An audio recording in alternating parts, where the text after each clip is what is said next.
Hi, everyone. My name is AJ Retker. I'm here with Holly Tinsley, author of We Men of Ash and Shadow. Thank you for joining me today. Thank you very much for having me.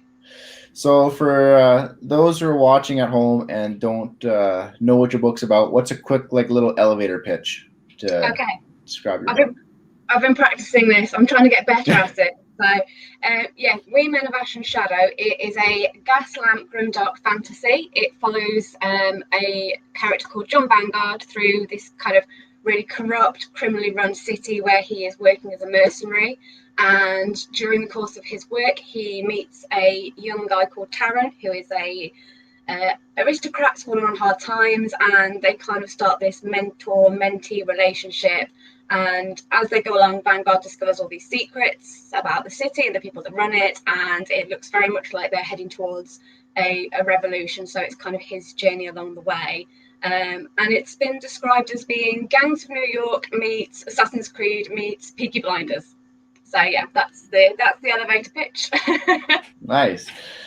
Yeah, I don't know. When I was reading it, one, I fell in love with it. It's one of my favorite books of the year I've read so far. So, Oh, like, thank you. to have you on with me is like a little bit of a fanboy moment. Like, oh my god!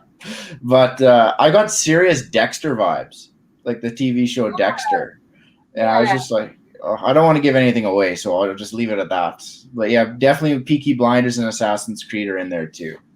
Yeah, it's like Dexter in like the 18th century, sort of, but not really. Yeah, it's a little bit different like that. So, what was your inspiration behind the book? Like, how'd you get this idea? I mean, it kind of came from two different parts, really. The first part was I have always been inspired by like the aesthetics and kind of architecture and history of like the kind of 18th, 19th century, the Industrial Revolution, right from kind of up to Victorian times. So there's a little bit of inspiration from that, from things like kind of Dickensian novels, kind of your Victorian workhouses and your penny dreadful newspapers, that kind of vibe. And then the second part of it was the kind of I wanted to write a book that was about relationships between people that are in these kind of awful situations, but aren't necessarily traditional ones you would see in fantasy books. So, you've got like Vanguard and Carmen, who are completely different characters. Who she's a younger girl, he's an older guy, and there's like this relationship between them that is purely based on the situation they're in. There's like no romance. There's no kind of will they, won't they? And I kind of wanted to explore that in a fantasy setting. So yeah, that's where it came from.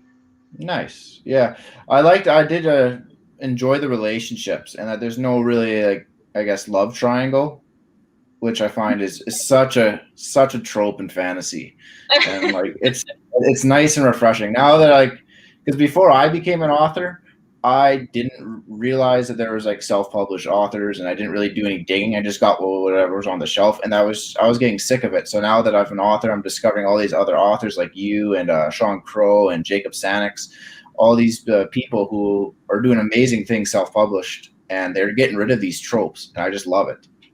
Yeah, It's no, I absolutely agree. There's so much that can be explored through self-publishing, things that maybe wouldn't make it into a trad published book. So yeah, and there's so many relationships as well that can be kind of touched on in stories as well. So yeah, it's a freeing thing to be able to do that. Yeah. So for anyone watching at home, feel free to ask questions, and either to me or to Holly, and we'll get back to them or we'll answer them as quickly as we can. It's always fun to do live and care audience crowd work, I guess.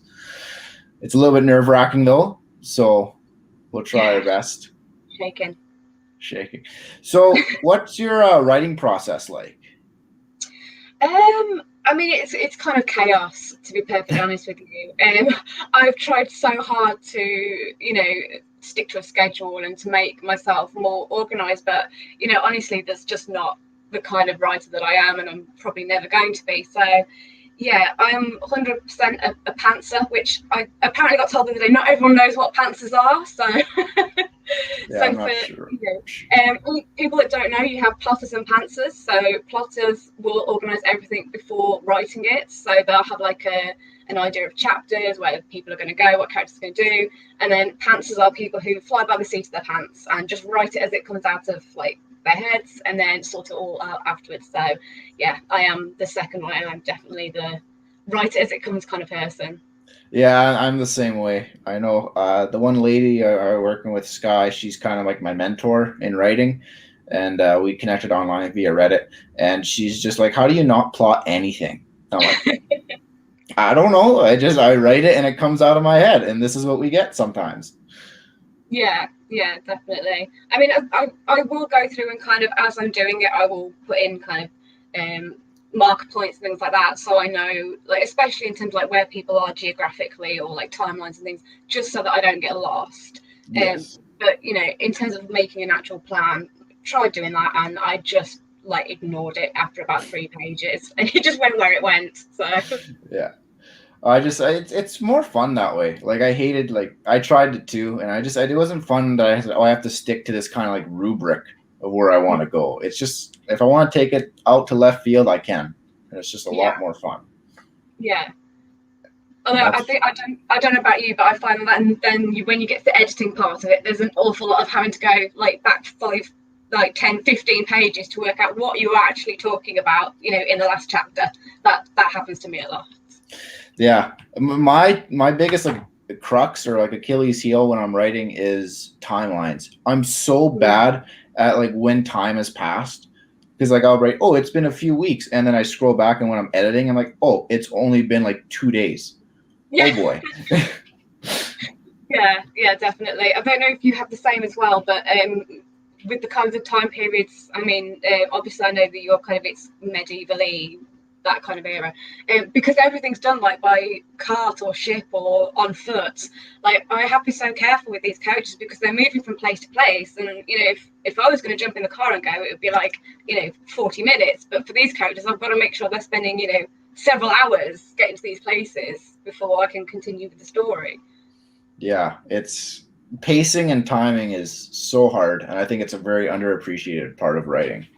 Yeah, no, definitely.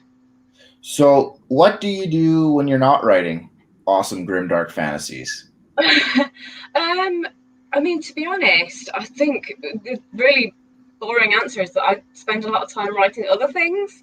I mean, I do kind of have some hobbies, I think. But yeah, I mean, I spend a lot of time blogging. I do blogs for board games, video games, films, things like that. Sometimes I do it just for stuff that I want to write about. Other times I do it for companies that kind of manufacture or put out games. So yeah, that's really exciting because, you know, if I was going to do anything in my spare time, it would probably be playing games. So, you know, I get to do that and write about it. It's, you know, it's a win-win situation really. So, and D&D as well. I like D&D. Oh, nice. So, What's your yeah. what's your go-to class for Dungeons and Dragons? Tabaxi, 100%. Tabax. I think I've been Tabaxi maybe like 2 or 3 times. I had one Tabaxi character that lasted for about 2 years. And he was just like the most fun character to play. He was based off of the character Clay Cooper from Kings of the Wild by Oh, Nicholas Williams. So yeah, he was a lot of fun. But I'm a half orc at the moment. So what about you? I always go halfling. I mean, you just can't beat that lucky feat. I mean, I love Yeah, it. I love yeah, it so much. Just a nice little reroll once a day. yeah, definitely. I tend to go. I like to like go more for like the fighter class purely because I'm so bad with spells. You know, Yeah, I can remember maybe like 3 spells and that's it. Any more than that, and I forget what I've got and I don't use it. So yeah, yeah. I was a wizard once, and it was so much more in, like, I had to actually be focused on my yeah, character, and I was just like, man, this isn't fun. I'm just gonna be a rogue again, and yeah. just like, yeah. Yeah, the rogue characters and the barbarians are definitely kind of my favourite ones. And the way I play as well is like I'm not like a super serious player. I'm in it for the shenanigans. I'm in it for, Mhm. you know, the what chaos I can cause. So, you know, being a barbarian lends itself really nicely to that. Yeah. All right. So, what's your wildest shenanigan off the top of your head that you've had in a campaign? Oh my gosh. Okay. I mean, I feel like my my DM, who we play with at the moment, he would like probably be able to write a book purely because the character that I played for the 2 years, the Tabaxi, John Quill, he was like a rock star. He was so into everything. But I know there was one scenario where I went off. I got separated from the party. I can't remember why, but I ended up in this little kind of dingy back alley in this city, and there was this like deal going down between these like really shady characters, and I decided that I was going to try and rob them, and I had invisibility at the time, so I was like, okay, great, I'm going to go and rob them, and I was like, I forgot that the moment you touch somebody, the invisibility drops. So I kind of walked up to this guy and like grabbed what they were handing over, like in this deal, and all of a sudden, like there was 4 characters, like looking at me, and I ended up. They took me to like this huge like garbage disposal area that had like in Star Wars where they go down the garbage disposal and they've got like the creature. It was basically that, but a D&D version. And the party that I was with had to come and find me, so I was wrestling this like weird Cthulhu type garbage creature, and yeah, that was really good fun. Like it got to the point where every time something happened, they would ask what would Jonquil do, just because like whatever he did, it would be the most ridiculous thing. So yeah. Nice. Well, Alan asks, what class would Vanguard be in Dungeons and Dragons? Oh. That's a good question. I mean, I think he would. I mean, he'd definitely have to be rogue, like something. Yeah, I mean, definitely rogue. Do you know what? I think he might go for like a paladin, to be honest. Yeah, that's what I was thinking too. Right off the back, was a paladin. Yeah, I mean, I think that he probably likes some of the skills that came with paladins, so he could make use of them. Nice.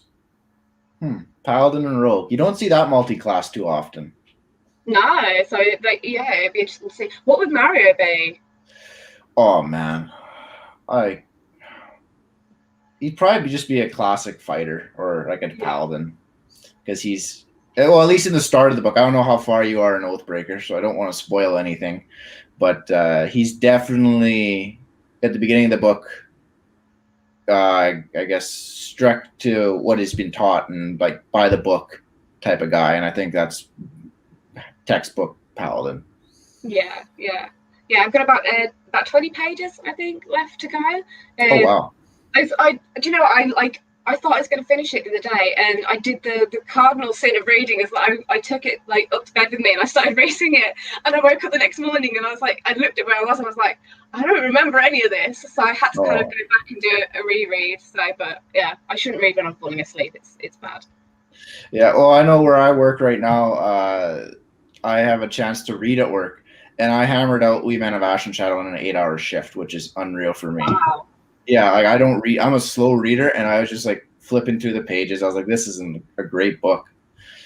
And so, yeah, I really enjoyed it. Can't wait for book number 2. And I understand that book number 2 is in the works right now. Yeah, it is. It's finally starting to take shape. I mean, the book is finished now. The story is there.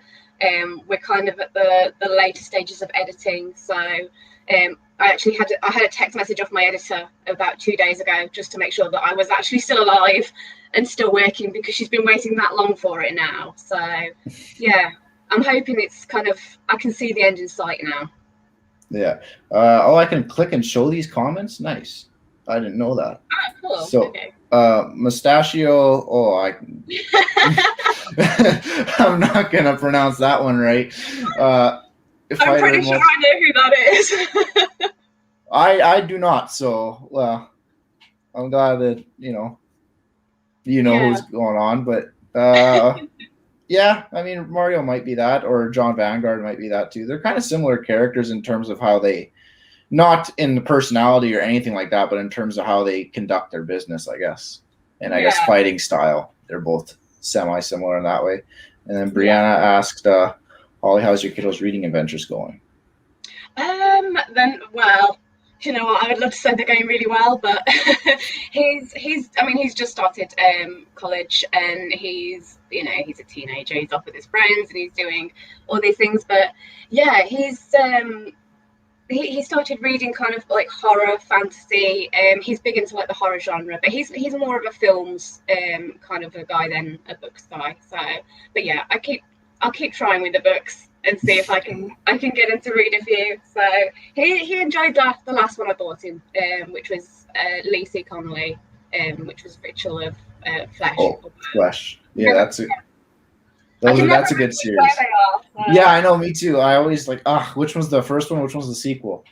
And but they're both excellent books. I remember Lee gave me a copy, a digital for free, and I tore through those books as well. Which, yeah, I was never a big reader growing up. Like I hated reading. Like I was just that kid. Like I read Old Yeller, which is like a 100-page book for like years until I finally got into like college, and then I finally just discovered the Witcher books, and that's when I just was like, oh my god, I actually like reading when it's something I care about and it's interesting, instead of just like reading, like Catcher in the Rye or something like that. Yeah, I mean, I think that's the thing. I think a lot of people, because when you're still at the age where you're at school, you're being given things to read, it's not necessarily what you would choose to read yourself. It tends to be like the same things, say, the classics. And for some people, that's great. But for some people, things like Catcher in the Rye, like, you just can't, get into it, which is fine. And then you kind of discover this whole new world of, like, for me, it was Terry Pratchett. As soon as I discovered the Discworld novels, it was just like this whole new universe opened up. So, and from that, I found other books as well. So, yeah, I think sometimes it does take people a little bit longer to get into it. But once you are in there, you realise how much choice there is. Yeah. And then, Brianna also just said, yeah, it's all very boring as well. But this is another one. That your kid was developing a taste for the gruesome. Oh yeah, I mean he's so into his horror genre, and he's so creative and he's so talented. He's an artist. That's what he wants to do. He wants to get into monster creation, and he comes up with these like creature ideas, and he comes and shows me, and they're horrific and gruesome, but like they're really good. He's got such a great creative mind on him. So yeah. Yeah, he'd be a great DM then for Homebrew Monsters. Yeah, I mean that would be the dream, like, because I mean I love like creating characters. I've created like weapons, things like that for like homebrew stuff. My husband as well, he like writes campaigns, one shots things. So to get him to do like some monster creation for us would be like, we'd be like the Von Trapp family of D&D. Like that's the dream. Yeah, that's the dream. So what's something that you're doing in book 2 that you're really excited about that you can share with us? Like, what's the new aspect that you're bringing in book 2? So the main thing for book 2 is going to be we're expanding outside of the city walls. So obviously the first book, it was all kind of within Dorset and what goes on there. At the end of the book, we had Cook and his kind of band, so to speak. They went off, and Vanguard stayed behind the city. So we're kind of going to get a dual aspect of what's going on outside the walls and inside the walls. So that's going to be really exciting. And we're going to see a lot more of the history as well. One thing I didn't really necessarily prepare for when I wrote the book was that people were going to be interested in like the politics of it and how the city came to be, like how the wars happened, and like, yeah, so I've kind of like dived into that a little bit more with the second book. So hopefully it'll answer some questions that people had. Nice. Yeah, I'm excited to get out of the city. Not that the city wasn't interesting, because I love the city environment, but just to see the rest of the world and see what the rest of the world is like. That's going to be really exciting to see. Yeah. Well, I kind of had this plan in my head originally that I was going to do 3 books, although it's more likely to be 4 now. But it was going to be a case of the first book would be in the city, the second book would be in the country, and then the third book would be in the world. So we kind of expand out with each installment. So yeah, hopefully, that will work. Brianna says you have some nerd fans. Oh, like I am a huge nerd, so I will happily have nerd fans. Yeah. So what's another thing that I guess, we Men of Ashenshire that you think brings to the table that not a lot of other fantasy books do? Like, what's your unique selling point? I guess you. I mean, I think one of the things that I think is quite unique about it, and other people have kind of commented on, is that unlike other fantasy books, there is no real explanation of like the things that like Vanguard can do, the things that Terran can do, whether they are like whether they're magical, whether they're supernatural, whether they're physiological. So, and although hopefully over time that will be explored more, I think initially, there is a lot of kind of grey area around, is this stuff that is actually happening to them? Is it in their minds? How much of it is real? So, yeah, I think that kind of mystery about it gives it a bit of a uniqueness, I would say. Yeah, that was the part that really caught my eye. Is like, okay, this. I wasn't sure if that was intentional or if you just didn't have the idea fully fleshed out yet when I was reading it. And I was like, okay, so like it's a little vague on what their abilities are and what their skills can do, but it definitely hooked me in though, so it worked. No, it was that was intentional. So, but obviously Okay. now I've got to keep it going. So, yeah, eventually the truth will come out. So, Okay. Awesome. So what made you take the self-publishing route rather than trying to get a traditional publisher? I looked kind of very briefly at traditional publishing. I mean, before I wrote We Men, I wrote another book which was like a very traditional kind of epic fantasy, and I shopped that around to a couple of agents, to a couple of publishing houses, and I got some good feedback on it. But at the time, like the market was kind of a bit saturated, so it wasn't something that anyone wanted to pick up. But when I started writing The Men of Ash and Shadow, I kind of went straight for the self-pubbed route, purely because I wanted to have the creative control that you get with self-published fantasy.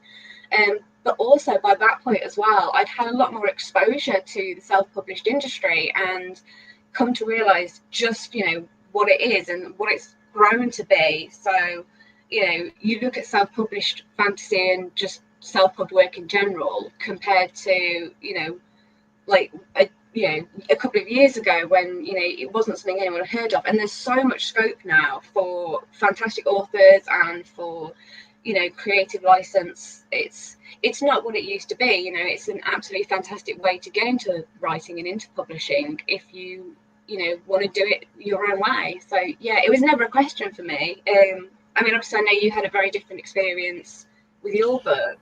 Yeah, I did the cardinal sin of writers, and I went to a vanity publisher and a vanity press, and I was told you couldn't do that. Luckily, I found one that was, I guess, really good. They actually gave me some feedback, and they helped me develop my book into what it is now. But yeah, there's a lot of crooks out there, I guess, for vanity presses, and I just happened to find a good one. Yeah, Which, yeah. oh, sorry, for those that don't know that are watching, a vanity press is a publishing house that you pay and then they publish your book essentially. But and then Brianna just said it almost has a fairy tale. I think she's talking about the abilities of Vanguard and Terran. Okay.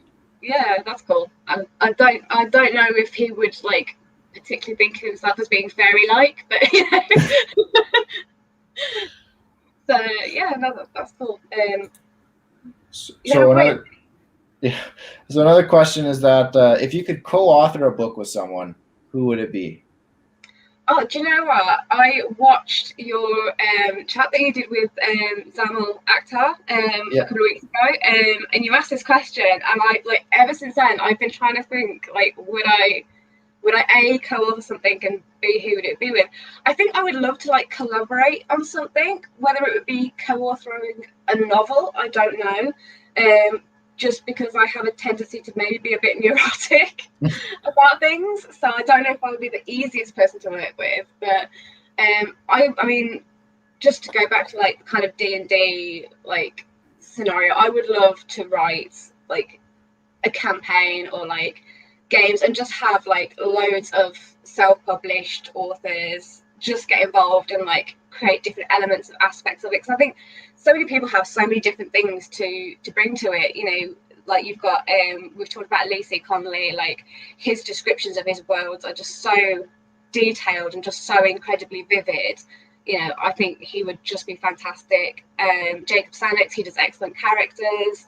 I don't know if you've read Dark Oak, but he has a load of characters that are based on like nymphs, selves, and they're just incredible. So yeah, like there's so many authors that I would probably want to get involved in a project like that with. I mean, you know, you can come in and bring Mario.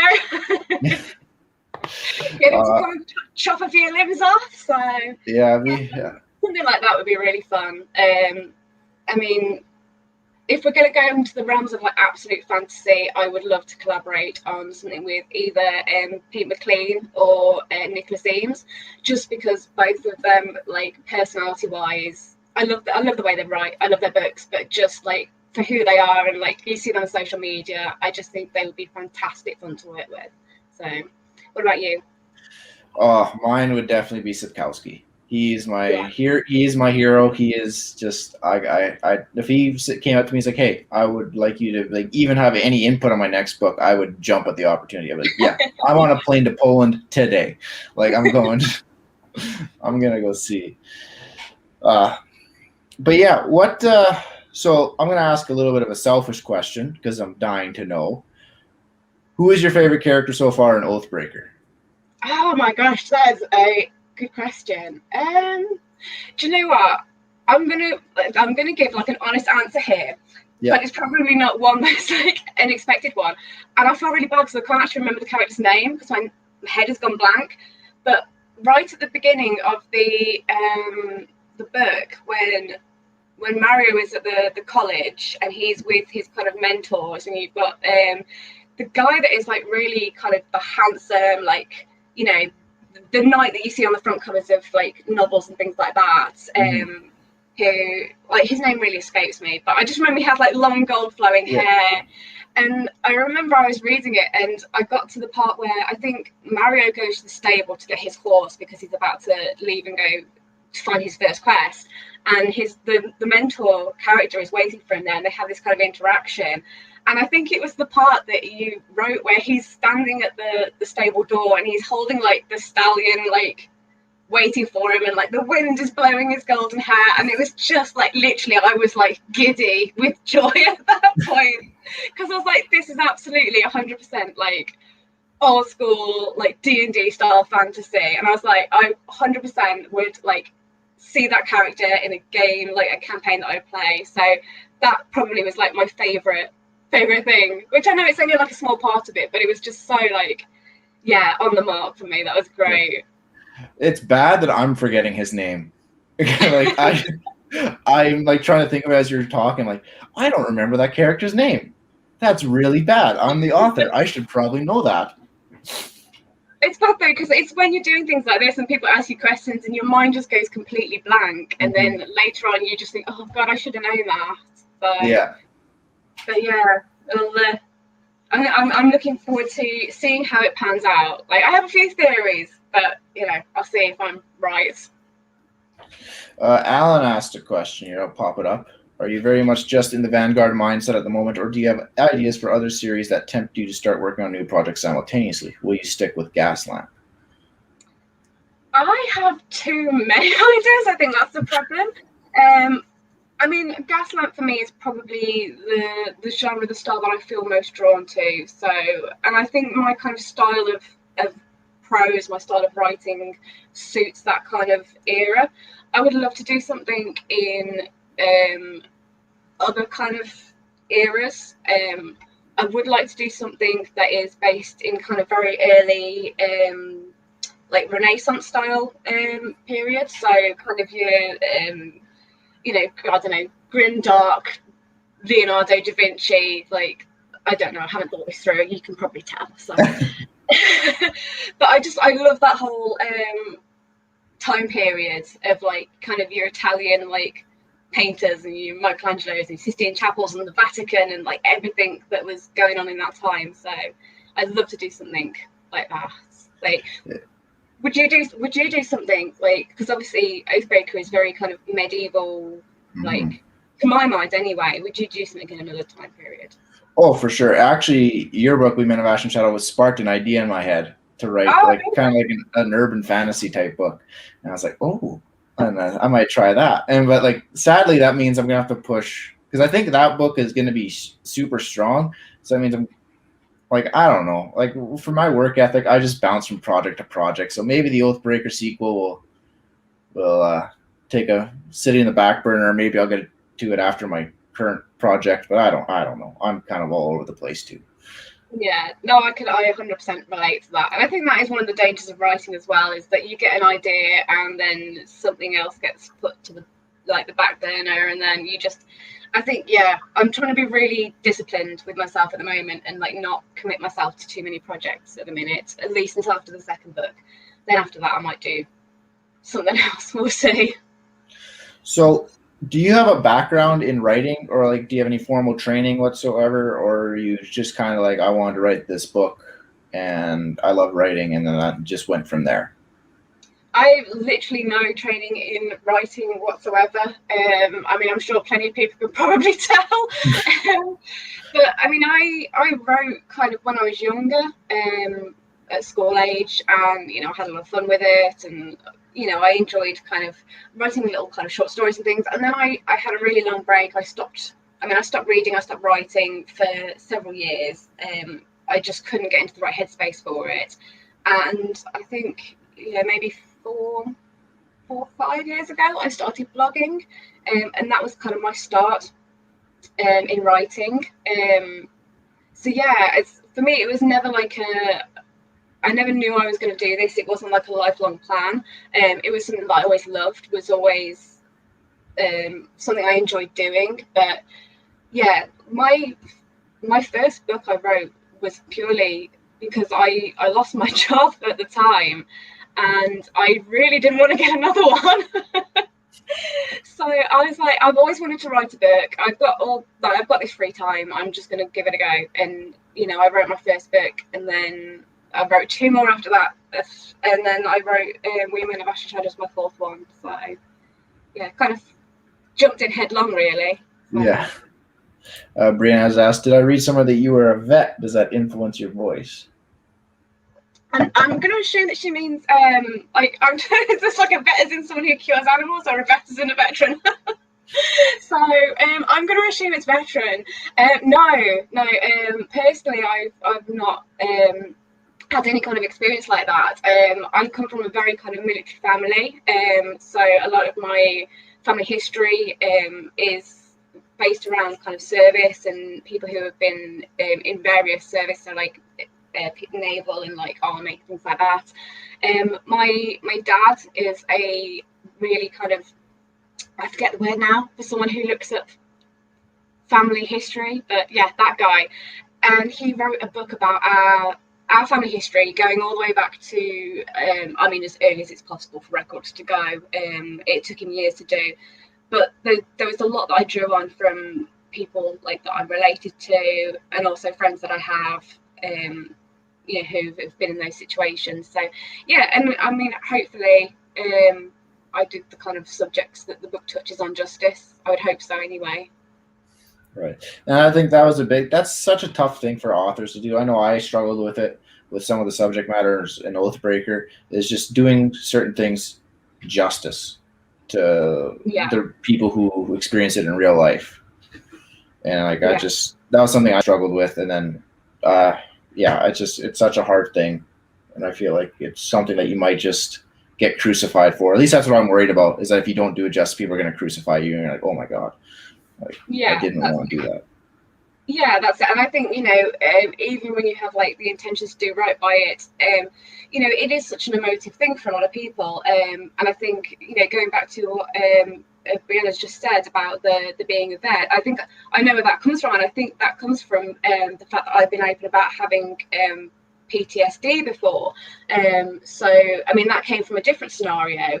But again, it's one of those subjects where, because I've experienced it myself, I'm so aware of, how it can affect people, and, the responsibility that you have as a writer to do justice to the subject. So it is a really hard line to walk. And I think the main thing is if you don't get it right the first time, is that you learn from it and you speak to people and you kind of take that on board. So, and then you improve what you do the next time. So yeah. So building on that little comment, is there anything you would change in We Men Have Ash and Shadow, or do you think no, it's the way it is just how it is? I mean, I don't know if I would particularly change anything. I think that I put, obviously a lot of time into making sure that it was right, and it was it's a grim dark book, so there are going to be subjects and themes that are not going to be for everyone, but like I said, I would like to think that I did those subjects justice, and it was not gratuitous. And for me, the focus was always on how people get through traumas, how the tenacity and the ability people have to survive things shows like in these characters and what they do. So I mean, structure wise, like technicality wise, there's probably a few things I would like improve on, but storyline wise, I'm pretty like happy with the way it turned out. Yeah, I know when I'm developing the audiobook for Oathbreaker, and I was I'm listening back to some of the things like, ooh, I wish I would have changed that piece of dialogue. Like it's just the one little but I'm nitpicky too. Like I'm a perfectionist. Like I hate it. Like I want if I had my way, I'd still be writing Oathbreaker and still be editing it. So I'm glad it's out there. It's a reflection of who I was at the time when I wrote it. But there's just a few things I was just like, oh, wish I could go back in time and fix that. But it is what it is.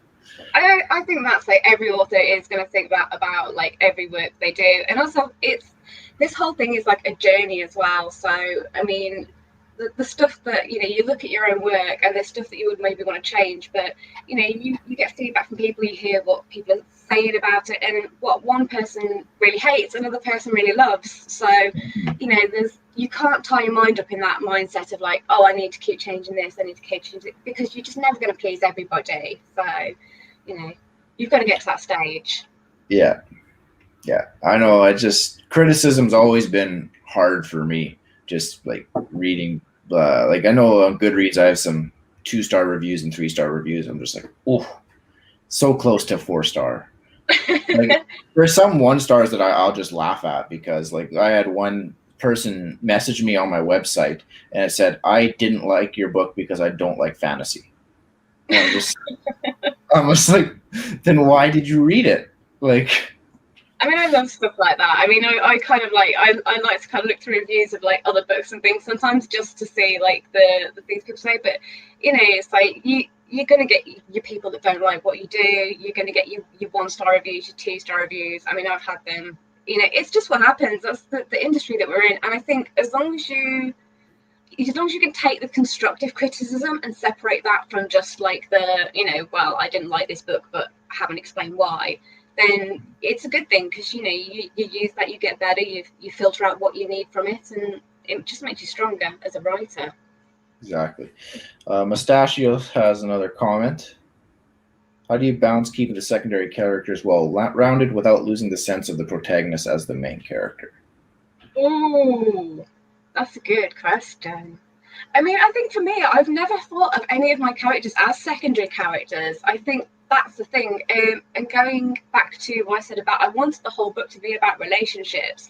So it wasn't kind of about one character and he meets this person, this happens, and then it just goes along like that. I wanted there to be like really kind of real, deep, intimate, complex relationships with these people. So I had to know who they were, really well to be able to do that. So yeah, for me, you've got like Mandego and Taran and Carmen and Henriette. They are as much a main character in my head as Vanguard is, really. So yeah, I think having that mindset really helps. Mm-hmm. Absolutely. So I got to ask this question because I ask everyone this question. I forgot to ask it to Zamil, but it has nothing to do with writing. So this is going to be completely out of left field. But would you rather fight a chicken every time you go into your house, or an orangutan once a year? Oh my god. Am I allowed a weapon? Only what you can craft and build yourself. Okay. That is a choice. I mean, okay, how often was the chicken again? Every time you come into your house. So if you go to get groceries and come back, there's a chicken there waiting for you. If Oh, you okay. So it sounds very boring, but I think I would have to go with the chicken purely because I think, I feel like I could take on a chicken like quite easily, and I feel like every day would kind of be irritating. But I think like a daily annoyance, I would prefer that over like the absolute 100% definite death that would come with me fighting an orangutan. I mean, I can barely fight my way out of a paper bag, so I would have no chance at all. my answer flipped. I always said I could fight the orangutan until I had a coworker say, "Look at like the orangutan stats," and just yeah, it's insane what and how strong an orangutan is. Like their grip strength, like 500 pounds or something like that. I'm like, oh yeah, I'm taking the chicken. Yeah, I mean, like, I feel like the orangutan, you'd just go to punch it, and like your arm would just kind of like reverberate back. Yeah. Like there'd be zero impact there.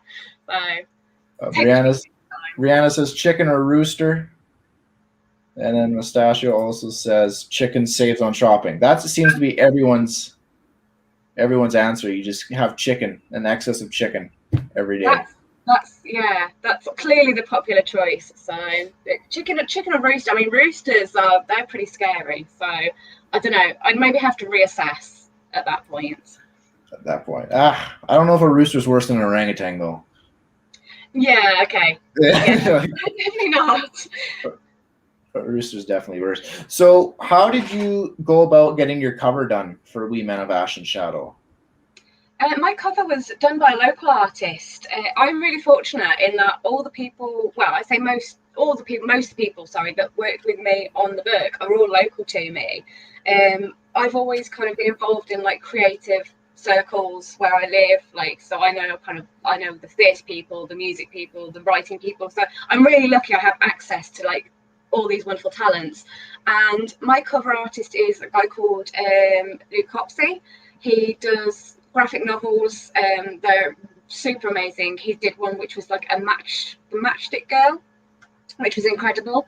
So I knew his work, and we kind of got talking at a comic convention on a farm, which is like the weirdest place to be.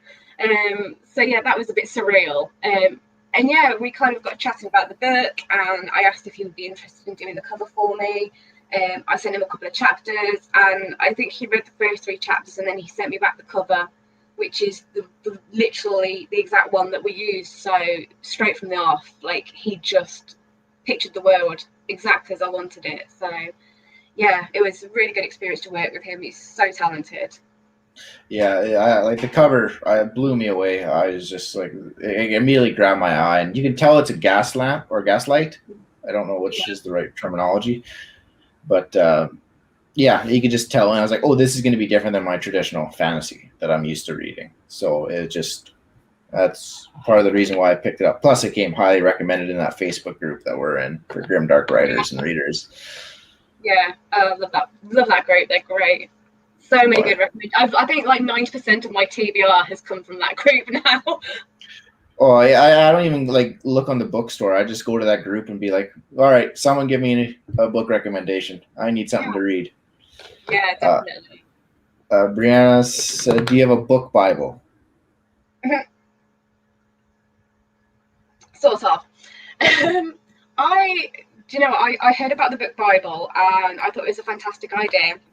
So I started one, and then I lost it, and then I started another one, and I think I've ended up now. I think I have about 35 documents on my laptop, which I think one of them is like city names, one of them is like facial scars on characters, one is like what was Vanguard doing 13 years ago. So yeah, at some point I will collaborate everything and collate all the information to one for a book Bible. But at the moment, it's what I would probably call book post-it notes more than a Bible. It's there, it's just not organised. So So building on that, what is your writing process kind of like? Like, take us kind of through it. Like, how do you just write? Yeah. It depends on the day for me, really. I mean, I tend to I have certain weeks where I wake up at like 5 o'clock in the morning and immediately start work, and those for me are the best times to write. I seem to be more creative at 5 a.m. than I am later in the day. So usually for me, like the process is like an early start, loads and loads of coffee, and then I kind of give myself like a goal for what I'm going to achieve over the day. So at the moment, because I'm editing book two, my goal is to do 2 to 3 chapters a day, which so far seems to be working. Um, yeah, it's really difficult when people ask about process, because I feel like, I just go with however the day feels to me. I really admire people who plan out their day and they know what they're going to get done. They have word counts that they want to do, but you know, especially writing grimdark. I mean, I don't know if you found the same. Is you're writing stuff that is very mentally like draining, and you've got to be careful not to kind of like get too stuck into that darkness. So, at some point naturally you're just going to kind of take a break from it. Well, it's funny because when I was writing Oathbreaker, I was in a super like dark place, in my life. So like it was just like dark clock, 24 hours a day. Yeah. So I was just able to handle out those chapters. It was just more, I guess, suffering. But I'm also probably a masochist a little bit. I was just like, Yeah. we can power through like 3 chapters tonight. Yeah. Yeah. Just because where I was and stage in my life, because I was living across the country with no one in the city where I was in. I didn't have contact with my family or my friends from back home, so I was literally by myself. So it was in a really shitty situation. Yeah. Yeah. Did you find that it was kind of almost like therapeutic having that, It process? Yeah, it was very therapeutic because I'm a musician, or at least I was before I became an author. I was always a musician first and foremost. That's how I regarded myself. And I was living in Toronto, and I couldn't get any bands organized to play. Like I was trying to find a band to play, and just everyone's flaky, or I just wasn't good enough, or they weren't up to par, or just a whole combination of stuff. And so finally, I was just like, you know what? I'm going to write my own book. And just because I got really mad about Henry Cavill being cast as Geralt in the Witcher series, I was like, we won't go into that. We could end up falling out there. I love it now that I've seen it. But when they Yeah. first cast him, I was like, oh, he's too pretty to be Geralt. I was like, Okay. Yeah. I was just like, oh, I was so mad. And I was like, you know what? I'm going to write my own fantasy book. It's going to be way better.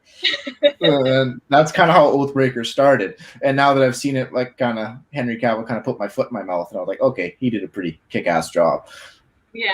Yeah. And to be fair, yeah, I think I felt the same when I first heard it, but then like after when I actually saw it, I was like, yeah, that works really well. So Yeah. and, he can play Mario now, so he's got the practice in. So Yeah. Well, Mario, as my uncle calls it, is a little bitch. Like, he's like, man, like, why do you have to write like your main character is such a little bitch? And I was like, that's just kind of the way it went. Like, I didn't really plan that out to it, but just he was young and adolescent, and he was thrown into this cruel, cruel world, and with really no forgiveness. And he's kind of, yeah, he reminds me a little bit of Katniss Everdeen from the Hunger Games. I'm not sure if you've read those books or not, but she in those books she's very much what's the word, reliant, I guess, on her supporting cast. And I feel Mario is the exact same way. He's very much like supported by the people around him. If he was by himself, he'd be up shit creek without a paddle. Oh yeah, 100% definitely. Like the one thing that I have noticed, like as I'm reading it, I'm just thinking, do you know what? Would I go questing with this guy? Absolutely no way, not a chance. Like I would, like you just wouldn't, would you? No.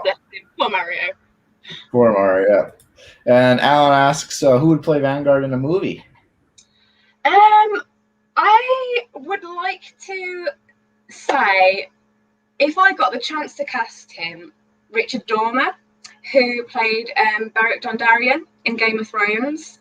He is just like physically, and the way he moves, the way he talks, like he is so how I picture Vanguard in my mind. So he would definitely be my number one choice.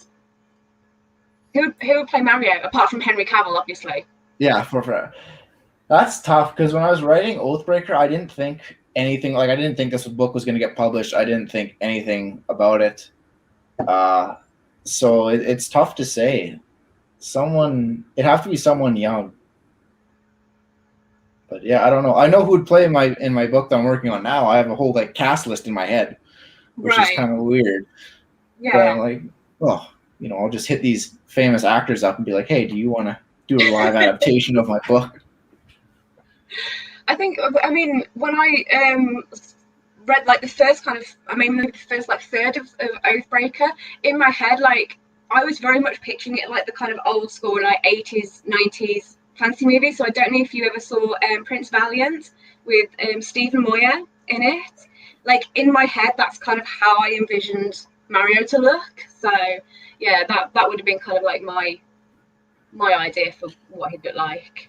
The only thing, the only casting person that I had in my mind that if Oathbreaker ever got turned to a TV series or a movie was that Alexandria, the vampiress, Angelina Jolie. Yeah, I can see that 100%. Like she was the only one I was like, if this ever gets into a movie or whatever, she's got to be, that character. Yeah, I mean, I can kind of picture like Eva Green in that Oh role. yeah, Like that definitely it's that kind of vibe, that kind of really cold, kind of like calm, sophisticated like demeanor. So yeah, that could work. But yeah, I think it's the dream, isn't it? Like, who would you cast in your book film?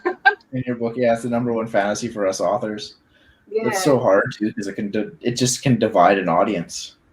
Yeah, definitely. I mean, my dad messaged me a few weeks ago and said, "I've been casting the movie for the book." I was like, "Okay, what have you got?" And he's like, "So, like, Vanguard's going to be played by Jason Statham," and I just went, "Okay, let's stop this right now." I was like, "You're fired as casting director. That's just no, that's not going to happen." Look, I love Jason Statham, but he's not Vanguard. So, Not Vanguard. Yeah. no. What? Just lost my train of thought.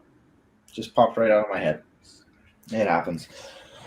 So, looking back on We Men of Ash and Shadow, would you say this is your strongest work that you've put out to date?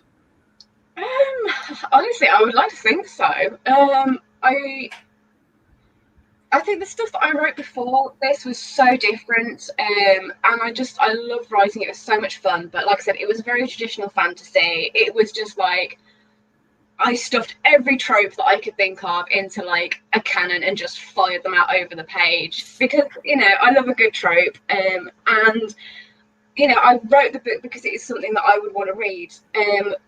Vanguard was the book I wrote because I really wanted to publish. I wanted to get something out into the world and share kind of what I can write with people. So I would like to think that Vanguard is probably the better book, but there's a special place in my heart for the first few that I wrote.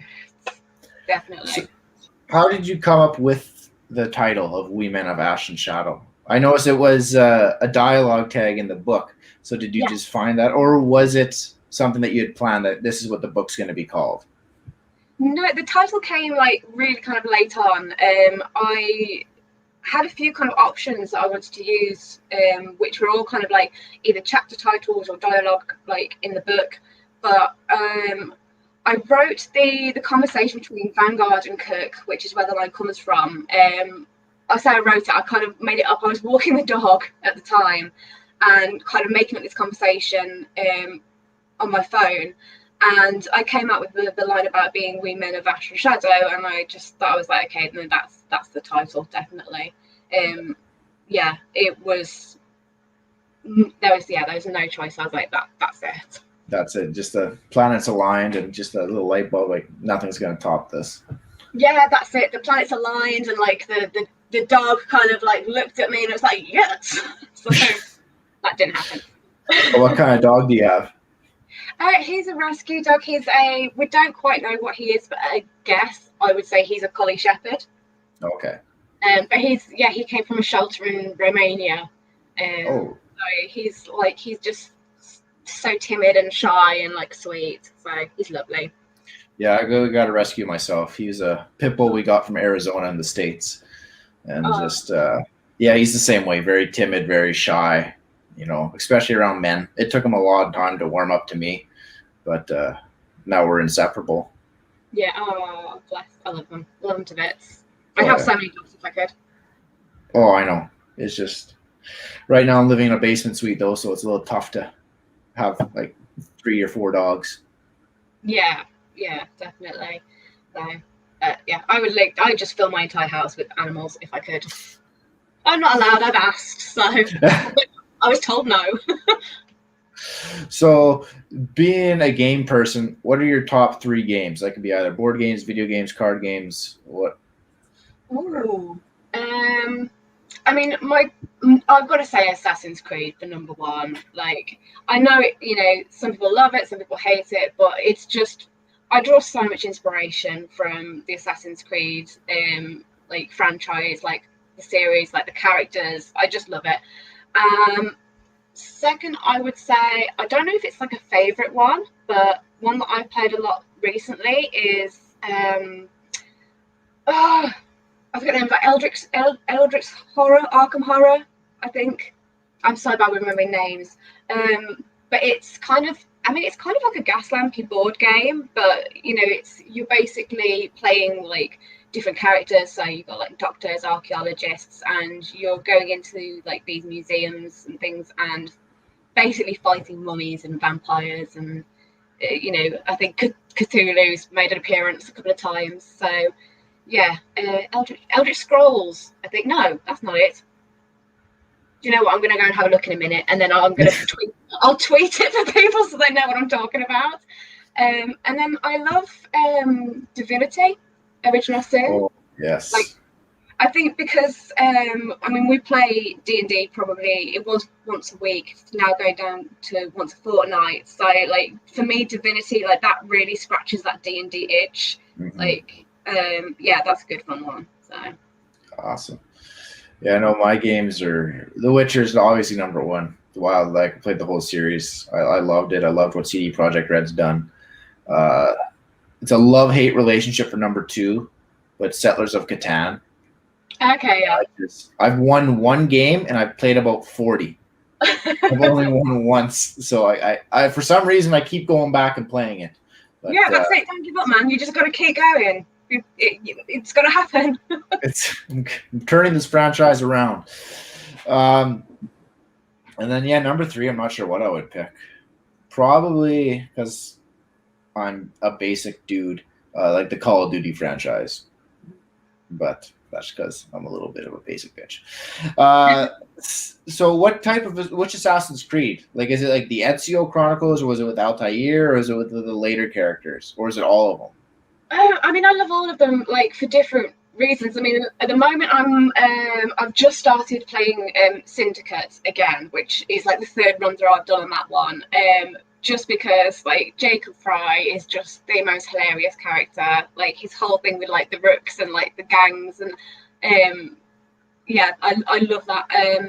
The Assassin's Creed Unity as well is probably one of my favourites. Arno Dorian is like a great character. There's actually a nod to him in We Men of Ash and Shadow. Van Gogh's Pocket Watch is actually like a tribute to Assassin's Creed Unity. So they're probably my top 2. But I mean, I love Ezio as well. Who doesn't love Ezio? He's just great. I know. I was really sad. Like I never finished the first one, but I wanted more of Altair. I was just like, yeah. I loved him as a character. I thought he was a great protagonist. Yeah. But I guess that was another question I had was, do you hide references in your book? And I guess you've kind of already answered that. Yeah, I mean, there's definitely a couple. I mean, there's the nod to Arno Dorian. There's a couple of nods to like places, and like one of the city names, Le Croix, is named after a French painter, Eugene de Lacroix. So there's a couple of things, and then there's like a couple of little nods that like just for like friends and family as well, which obviously nobody else would care about. But like I've had like family like message me and just go, "Did you mean to put that in the book?" And like it's just great when they notice things. Yeah, I had a friend. There's one line where it says, "I think, have you met Alistair yet?"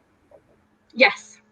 Oh, when he says the line, "I'm not a cheap conjurer of tricks," and Yeah. like my one friend was like, "That's from Lord of the Rings, isn't it?" I'm like, "Yep." So I hide, and like I have a reference to Van Helsing in there. I have a reference to like countless metal bands because I'm a huge metalhead. So Yeah. yeah, I love hiding those little nuggets in there for people who do realize it, and it is like you said, so rewarding when they do catch that, when they do, Yeah. and they message you and like, oh, did you mean to put this in or? Yeah. No, 100%. I love it. So you've mentioned the Renaissance and the French painter Lacroix. Are you like a big art nerd? Not particularly. I wouldn't say that I'm a big history nerd. I think that's the thing. And I kind of especially love the French Revolution, that kind of period. Uh, I just think it lends itself so well to like grim dark and kind of darker fantasy. And I love kind of seeing all these books that are kind of medieval and dark ages, but you look at kind of what happened between like kind of the 18th, 19th century, in terms of like weapons coming into play and improving scientific discoveries, the industrialization of things. I love learning about that, and kind of through that I've come across various painters and artists and like inventors and things like that. So I love all of that. Nice.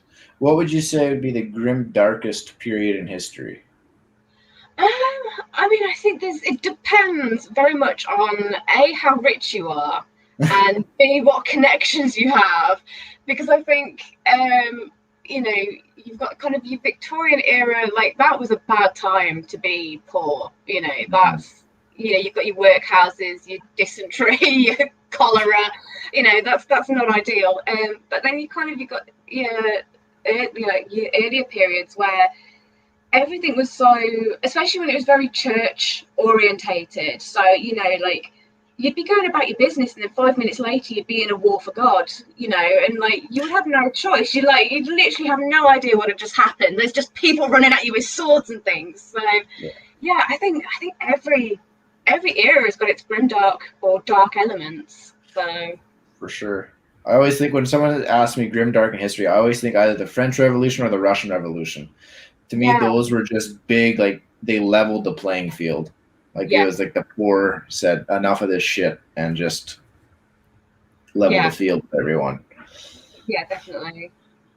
Well, unless anyone else has questions from the audience, I think I'm all out. Unless Holly, you have any questions for me that you are burning in your notes? Not that I can think of. I'm just going to go and read these last 20 pages. Yeah. So yeah, well, thank you so much for taking the time out of your day joining us. And thanks to everyone who participated and asked us questions. It was a joy having you. Oh, thank you so much. It's been an absolute blast. All right. Thank you so much, and we'll see you all next time. Remember to pick up We Men of Ash and Shadows if you haven't read it. Where can they get it? That's a better question. It is on Amazon, and also the audiobook is out now as well, so you can get that on Amazon, iTunes, and Audible. Awesome. Well, thank you so much, Holly, and everyone take care. Bye.